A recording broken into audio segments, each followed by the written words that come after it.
Hi Leo, I'm Anisha.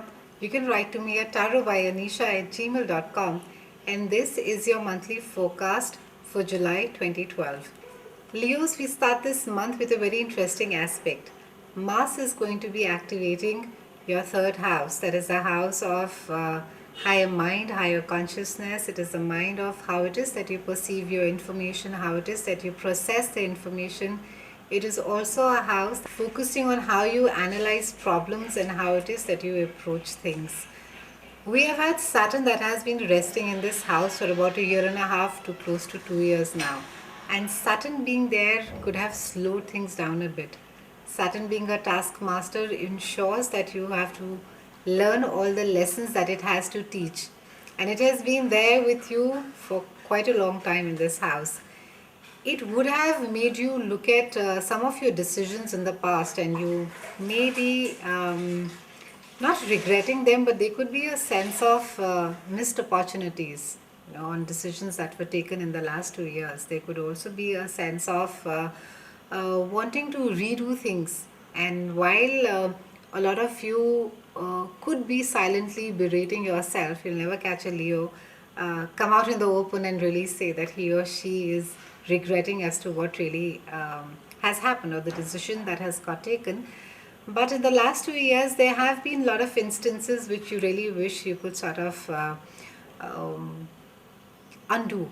And this does not only have to do with your professional world, this also has to do with your personal world. There seems to be some amount of um, a realization that things could have been dealt with in a far better way. However, now that Mars is going to be coming into it, and Mars is going to be coming and it's going to be bringing along with it its zest, its vigor, its passion, and it's going to be activating your third house. You are going to be brimming with ideas. In fact, this month you're going to be in quite a chatty mood. You're going to be presenting your ideas, you're going to be meeting up with people. So there is a lot of communication that is there. However, mid month there is a transit of Uranus and Pluto, and they conjunct.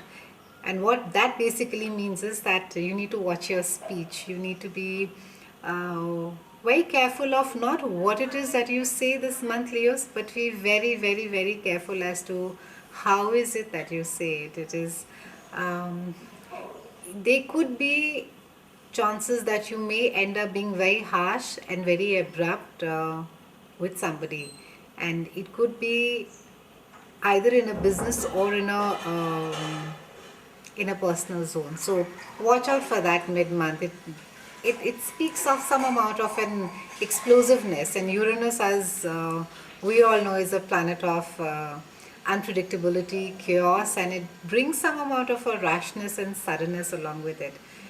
So the explosiveness could be because of that around mid month. So try not to lose your shirt. There will also be an increased desire to learn a new language, maybe travel to a foreign land, and a lot of you seem to have been bitten by the wanderlust. And this would more so have to do with different places, different countries, and there just seems to be a desire to want to travel far and wide and learn more about different cultures, languages, just another new world. I think that is pretty much the key for a lot of Leos this month. Just before Saturn leaves your door, Saturn has a habit of leaving a gift after he has taught all his lessons, and hopes that you will be implementing all the lessons that he has taught.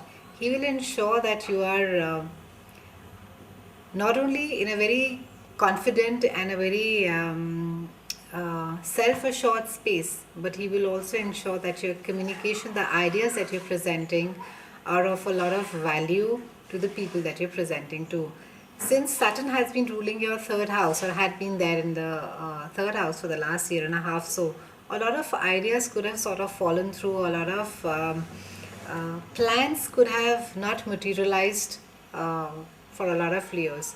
And come this July, the moment that Mars moves into it, Mars is going to be enabling, it's going to be restarting a lot of old conversations, or even newer ones for you. Mid-month again we have a Mercury retrograde, and that's around the 11th. And it's a bit of a paradox, while you have your Mars that is going to be kickstarting your third house that rules higher mind consciousness and even conversations to a certain extent. You have Mercury that is the lord of communication and transport, and he decides to go retrograde. So, which just means that you just need to watch out for signing newer deals, getting into fresher contracts, at least for some time till about end of the month. Be careful of the communication that you're sending out to clients, to people. Be very careful that you are understanding all the clauses that are there. Ensure that all the T's are crossed and the I's are dotted. Ensure that you understand the repercussions of what it would entail should you get into an ex partnership with anybody. Mercury retrograde also causes some amount of travel glitches. So it would be wise to recheck on your travel plans. It would be wise to, whether it's a transport, whether you're going to be buying a car or it's a bike, ensure that everything is in good working. End of the month, however, we see your rulers, that is sun, that will come bursting into your sign, and it's going to be bringing its brightness, its cheerfulness, and it's going to be picking up a lot of things for you. The tarot message for you this month, Leos, it's a card of Fool. The Fool is one of the most beautiful cards. It is a card of optimism, it's a card of hope, it's a card of joyfulness, it's a card of also maybe rushing into things that you don't know. It also talks of childlike innocence. It could literally translate somebody coming into your life, and he or she could have a lot of childlike either habits or some characteristic of that person could remind you of a child. It could also translate into you wanting to get in touch with the child within you. So, overall, a great month, Leos. I'll see you again in August, and thank you so much for watching.